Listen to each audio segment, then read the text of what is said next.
Welcome back here to Total Chaos. It's time for round number 2 here in Absolute Legends versus iNfernity Gaming. Let's jump straight into the action as let's see how that is gonna go on here as we're already inside this game, and let's see what we can have ourselves on our way. Now, last game we saw ourselves at a very, very interesting lineup, and right now we're seeing exactly the same bans as we saw last time, except that we're actually seeing Prophet being banned right off the bat in combination with Invoker by iNfernity. They did that last time, and they did not manage to pick up the Night Stalker Windrunner.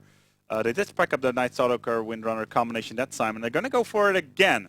Now, Absolute Legends managed to get themselves the first pick. Now, it's generally a good idea to go for first pick and not really pick up anything useful right off the bat, because then you kind of put the pressure in the other team's court. So it does help from that perspective. So basically, the idea is that you pick a hero which is so glaringly obvious. Like you pick a support or you pick yourself a utility first, and then you let the enemy team react to that.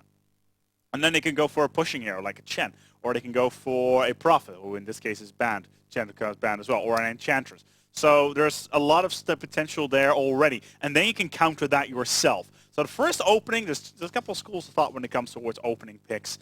Definitely consider the. It's called there we go. Enchantress being picked up a Shadow Shaman. We're seeing a full-on push by Absolute. It's called a. It's called a Steve Jobs pick. Basically, you let somebody else pick something, and then you pick up a counter for it. That's a Steve Jobs pick, is what it's generally called. But let's take a look at this game so far. What do we have? Let's be honest. Can you turn down Spotify there for a second, there, production? As yeah, we got ourselves Enchantress. We got ourselves Shadow Shaman. I would not be surprised if another pick comes in now for the iNfernity Gaming. Would not be surprised actually if they're not going to ban.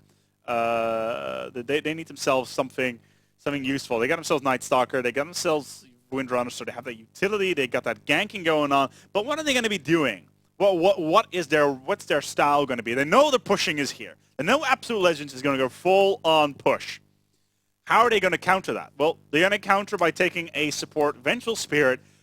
Great support, especially with that swap. We'll be able to do a lot of things.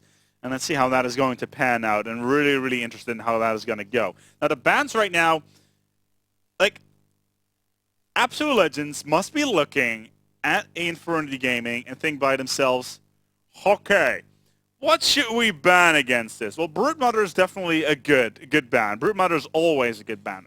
Extremely good hero. However, actually no however, because there wasn't any farming potential, or at least any jungling potential there for the iNfernity side so far. So overall, a very good ban. There's Tidehunter, so that Ravage will no longer be an issue. Beastmaster now being banned as well. So we have ourselves the picks. So what are we going to be seeing here? We still need ourselves something along the line of a ganker, perhaps. Well, Shadow Shaman as well as Enchantress do serve that role, especially with that with the ultimate from the with the Enchantress, which is absolutely great. And let's see how that's going to pan out, though. Really curious on how this is going to go. I would not be surprised if we're going to see ourselves that Sand King. Not at all. Especially if we're going to see that music of Sand. Ooh, Mirana. Mirana on towards the carry. Very interesting. Carry Mirana, and maybe to level off a little bit with a Sand King. Would not be surprised if that is going to be the case. On the other hand, this is the moment where they're going to open up. This is definitely the moment where we're going to see an opening up situation from iNfernity. Pretty much what they're going to be looking for to do. Now, they got themselves a ganking on towards the Night Stalker. There's the Queen of Pain. So there's definitely, there's not more ganking at least on towards the field. We got ourselves Shaco Shot. We got ourselves Magic Missile. We got ourselves a slow from the Night Stalker. So there's a lot of stunning potential there. And of course, Queen of Pain can just jump in and nuke everybody to crap. It's just sensational what she can do. It's quite nice. In the meantime, though, let's see how that is going to go.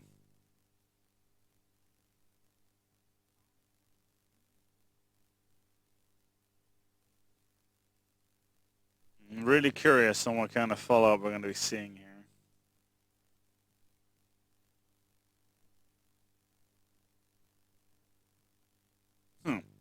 Production, can you please turn off the music? Thank you. There's definitely quite interesting. And Dark Seer will be quite interesting. Getting those on towards Enchantress creep. Or they need at least to get a little bit more pushing potential on. That'd be good. Because there's a lot of pushing going to be needed early on. On the other hand, Queen of Pain. Yeah, they're a little bit in a pickle because they have no idea how to counter this so far. They need Sand King. Okay, they're going for the classic sign-up. Snoopy's going to be running Sand King. We're going to be seeing Musica on that Shadow Shaman. And quickly going to be switching over to what kind of setup they're going to be doing there as well. We got ourselves Marana. They've been running Marana before. We need to look here. Yeah, they got themselves Venomancer, so there's definitely got a possibility there. Let's see how that is going to go. I'm really, really curious on what kind of the Sand King is very, very safe. Snoopy is very, very comfortable with that Sand King. And Musica in combination as well with the Shadow Shaman. So there's a lot of... I wouldn't be surprised if it's actually Bleak running Marana. He was running a Lifestealer just now, so definitely looking for that exceptional ganking, trying to get that Manta style up and running as soon as possible. While on the other hand... Yes.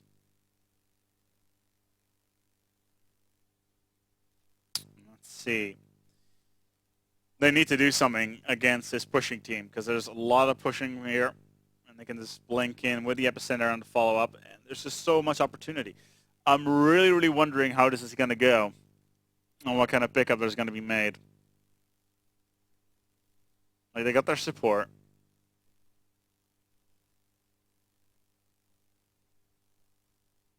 They got their reasonable carry. They have themselves a solo lane as well, so it's going to be... Yeah, they could use another solo lane, actually. Unless they're going to use Windrunner on towards the solo. In that case, another ranged hero to support Night Stalker. On towards, say, tri-lane, perhaps. We'll have to see how that pans out. On the other hand, Necrolite. Interesting. Necrolite got boosted some time ago, actually. Or his abilities did manage to get boosted a little bit. Let's see what the patch notes were. Necrolite's patch notes. I don't have them in front of me right now, but he did get boosted quite recently. Yeah, he got boosted back in December.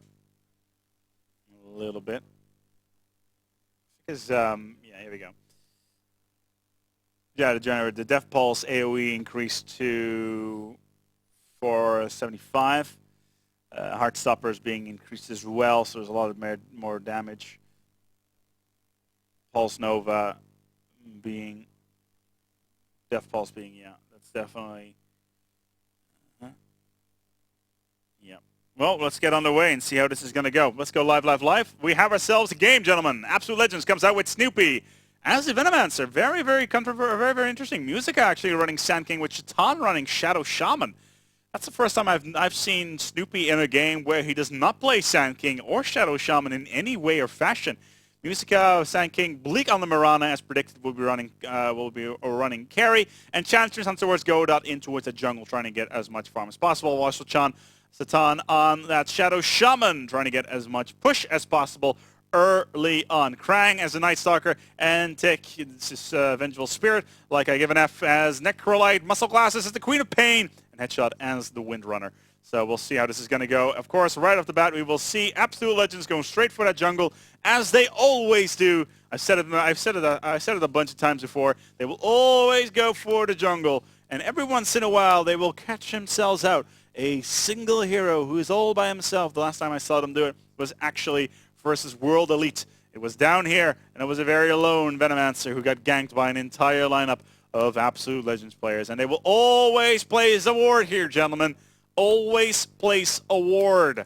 That's what they always do. Doesn't matter what universe you live in. Absolute Legends, 9 out of 10 times, will go into the jungle, will place a ward here, or will place a ward here, depending on what side they start off. So let's take a look at these lane combos. We see ourselves a Windrunner in the solo. We got actually a dual lane. We're seeing, is this going to be a duel? Yes, it's going to be a Vengeful Spirit Nightstalker dual lane in the middle. So support lane right there. You're going to see Queen of Pain looking to go for the rune. It doesn't matter because Snoopy's already on it. And we actually are giving up on towards the Necrolite. So definitely a lot of interesting stuff going on there. And it's going to help. That Vengeful Spirit's definitely going to help if they're actually going to follow up on that, to say the least. By the way, production, am I the only one that doesn't have any game sounds? Because I don't have any game sounds. Just want to point that out. There we go. Didn't have any game sounds for a while. So that's that wasn't going to help. So there we go. Krang's definitely in a bit of an issue because he's going to have a very difficult time here versus Jatan if he does not manage to pull up this lane on top of the stairs. And Jatan is going to be saying, you know what, I'm gonna pre-hit my own creeps every single time. Look at this. Krang is actually forced to use his Void onto which creeps to get farm. And that is pretty much an indicator of being exceptionally annoyed early on. But look at this. He's going to get voided, go fall back towards the tower, is going to get more farm, and there you have it. So right now, Jatan already getting himself some great farm into it at middle, and Krang being forced to pop up that Void 2 times already is not going to help. And that's definitely not looking good. Using Void to get himself that farm is not going to help out enough. In the meantime, though, Bleak already on Bacillus, Snoopy onto what's a support as well, and we actually have Goldat's in the enemy jungle. Is he going to actually be using the creeps? He has found himself a Centaur Kron and an Ursa Warrior, and will we continue to farm up here? But is there actually going to be using to? Are they actually going to be active inside the iNfernity jungle? That would be cheeky to say the least. As in the meantime, bottom lane, Musica, pretty standard stuff already. Versus a Windrunner, very standard stuff as well. Actually, not really on towards Bacillus just yet. So that's not going to be too good at all. Too good at all on towards that bit.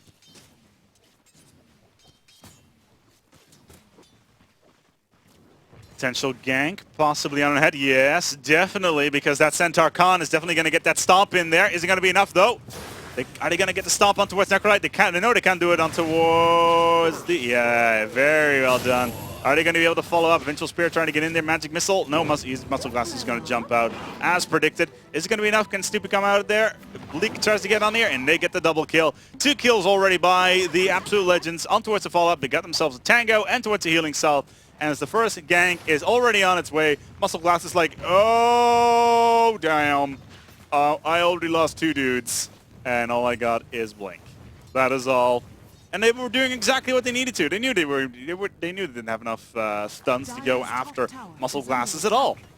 So what they had to do, go after the squishies. Go after Necrolite, who has got absolutely 0 health. But look at this. Muscle Glasses, like his range of jumping is pretty far. Ooh, oh, unlucky. Enchik not going to be dropped off by that. And his Absolute Legends is going to fall back. Piranhas is going to jump the hell out. There we go. Very nicely done. And that is back to the tower for you. In the meantime, Enchantress is like, yo, what's up? I'm farming in your jungle. And that's pretty much the gist of it. And Ring of Protection, as Smoke of Deceit. So we'll be able to get some gank on its way. Ooh, that's a good rune there. Chicken. Not going to be enough. Generation. But that was a good deny nonetheless. Kron picking up that. Oh, dear. Yeah. Oh, getting netted as well by the Warlord. Very nicely done. And that's going to be the Night Stalker down. But we have ourselves a bit of a team fight on its way. Whoa. Oh, barely getting the hell out of there. There's the Shackles. Very nicely done. Entic is going to be down. There we go. Muscle Glass is in a bit of a big hole. Beautiful, beautiful, beautiful Chicken with his Javelin on the follow-up. And that's the double kill right there. Goldat barely getting with his skin out alive. And suddenly it's 5-0. We're seeing a completely different game from what we saw in the first half, where we saw 1-1, 2-2, 3-4, all the way up to about 12-12, and then the Absolute Legends side trying to pull away. But look at that. Slope is trying to get out of there. It's 1,500, even 2,000 gold. 2,000 gold ahead for Absolute Legends. What does that even translate to in the item department? Well, it translates to Shaitan having boots and having a bottle, and we'll having full control on towards that middle, at least on towards nighttime falls, because then Night Stalker is going to have himself a lot more movement, and they do have a ward up here, so they will be able to see that rune spawn whenever the hell. Doesn't matter though, because Shadow Shaman does get hit. Oh dear, can they actually see it? Oh, wait. This is no, they can't, because Night Stalker just went towards the bottom rune and found out there's nothing there. Meantime, 1, 2, 3, you're dead. Thank you for coming. And there is the Burrow Strike. Oh, Windwalk. Oh, unlucky. That would have been, oh dear. Oh dear. That's a good thing you don't have any mana there, Windrunner, because, well, if you got your bottle a little bit earlier, the music would have been dead now, but he's now well on his way towards his Vanguards. That's not going to help. If not a Burrow Strike to follow up. Nah, doesn't have enough mana at all. In the meantime, Krang, let's take a look at his gold count here. What's going on there? He's earned himself 1,000 gold. Overall, that's pretty decent. Let's take a look at the Absolute Legends. 700, 1,100, 1,700, 1,100, 1,900. Yeah, they're going to fall up. Unlucky on towards that ward. They're not going to get a surround. They're going to go for Shackles instead. He's going to go down unless one more shot. He's going to be clicking on towards Krang. He's going to go after him. He's going to get the hell out of there. That's unlucky. And all of a sudden, Shaitan is all by himself, way behind enemy lines, and is going to have to fall back. And he's still looking after Krang, but Krang with only 40 health remaining right there. And definitely looking good. Definitely looking good indeed. Dire's middle tower is so Legends actually being pushed back a little bit, having some difficulties, even though their gold count is up to 3K. We're going to look at here with the creep kills as well. Yeah, Music at 22-2, 17 for Krang, who's actually getting some decent farm. Headshot on 28, Shaitan 31, which is actually twice as much farm as Krang's had so far. That's definitely not going to help. I think Absolute Legends are looking for yet another gang. It's going to be on Necrolite. Here comes the Star Storm, and there comes the follow-up with the arrow. Yep, you're dead. Thank you for coming. No. And there's Krang tries to come in as well, and as Blink should be enough. No, he's actually going to go for just a Scream and not even Blink. Snoopy is going to go down. But Night Stalker in there as well, and getting muscle out of there. Not the best trade in the world, to say the least. You lost your utility player, or at least you killed on your utility player, but lost the guy you want to use for a gank. A Muscle Glass in the meantime getting himself shackled. Doesn't matter though, unless Vengeful Spirit is going to go down here. Keeper shot. Let's go down. Get some Impetus off. And you gotta love Impetus. It's a ridiculously powerful ability. Really allows Enchantresses to roll out and kick ass, take names. And now it is, the 4,000 slope has arrived, and it's definitely looking more and more interesting by the minute. Now, how far are we in this game? Now, Absolute Legends are definitely pushing up on towards this tower. They've got themselves one tower down so far at the 7-minute marker. They're looking to pick up number 2 right here, right now. They got themselves the ability to do so. They got themselves a lot of creeps in support, and there's only Necrolite here on the support. But we do have Vengeful Spirit as well. Whoa, what a beautiful arrow. Antic down. Actually dropping wards as well. Yeah, they pretty much, yeah, this tower is lost unless they're going to go. Are they going to go for it? This tower is so low. So low. Are they going to deny it? No, they're not even going to deny it. They're going to go for the fallback, and there you go. The wards are pretty much going to block off just about everything in the middle here. Very strong play. Production in the meantime, let's take a look at the, oh, hold on. No, let's not take a look at the minimap just yet. No, we had a potential gank on our hands there. Yeah, looking to get for that middle. Let's go take a look at the minimap in the meantime. Let's see what's going on here. As you can see, this area, they're already getting ahead.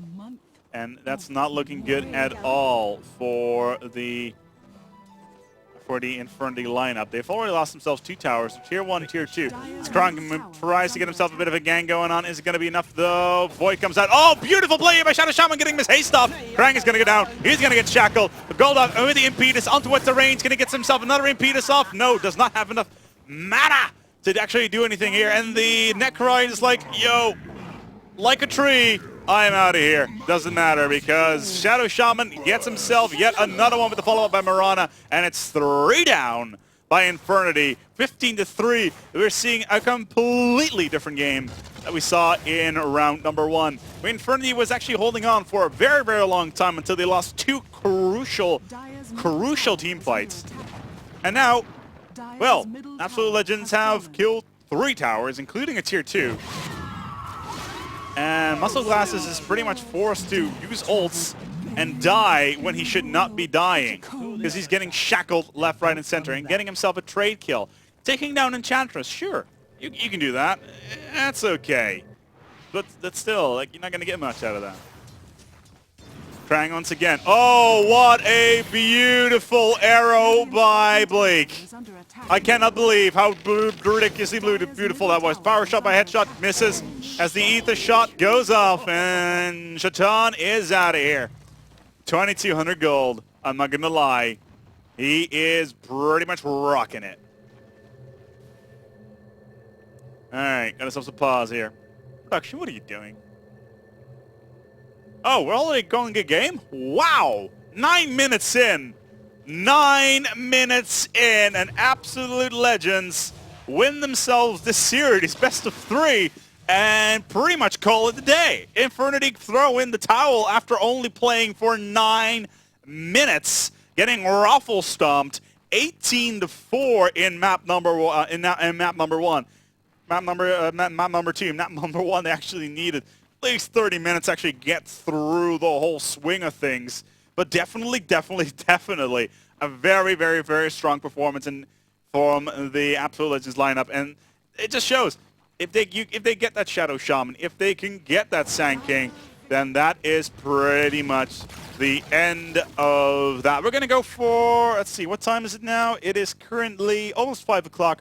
We're gonna go for a quick break here on TotalKaos. Obviously, we're gonna get ready for our next game. So don't go anywhere. We're going to continue very, very shortly. But the live games for so far, the Absolute Legends versus Infernity Gaming, is a firm, strong win for Absolute Legends, who will meet either the Western Wolves or Vey Gaming in the next round in the JeeSports Dota2 Championship. We'll be back with you very shortly with our next game, which is going to be Reason Gaming versus their opponents. And I'm quickly going to need to look at who they exactly were. I'm going to find that out for you, so we'll be right back with you here at TotalKaos.